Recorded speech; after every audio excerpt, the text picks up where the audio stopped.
দেশীয় গ্যাস অনুসন্ধান ও উৎপাদন বাড়াতে দুটি আধুনিক রিগ কেনার উদ্যোগ নিয়েছে বাপেক্স। এরই মধ্যে 2000 হর্স পাওয়ার ক্ষমতার একটি রিগ কেনার মূল্যায়ন প্রক্রিয়া চলছে। আরও 1500 হর্স পাওয়ারের আরেকটি রিগ সংগ্রহে তৈরি করা হচ্ছে বিস্তারিত প্রকল্প প্রস্তাব ডিপিপি। নতুন দুটি রিগ যুক্ত হলে বাপেক্সের মোট রিগের সংখ্যা বেড়ে দাঁড়াবে 7টিতে। বর্তমান প্রতিষ্ঠানটির পাঁচটি রিগ দিয়ে উন্নয়ন, ওয়ার্ক ওভার ও অনুসন্ধান কূপ খননের কাজ চলছে। একই সঙ্গে দেশীয় গ্যাসের সরবরাহ বাড়াতে বেগমগঞ্জ 5, বেগমগঞ্জ 6 এবং সুনেত্রা 2 কূপ খননের প্রস্তাব অনুমোদন করেছে একনেক।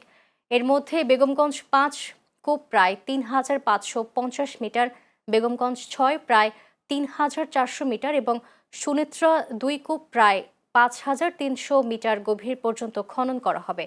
সংশ্লিষ্টরা বলছেন, নতুন রিগ যুক্ত হলে অনুসন্ধান কার্যক্রম আরও দ্রুত হবে এবং দেশের নিজস্ব উৎস থেকে গ্যাস উৎপাদন বাড়ানোর সুযোগ তৈরি হবে।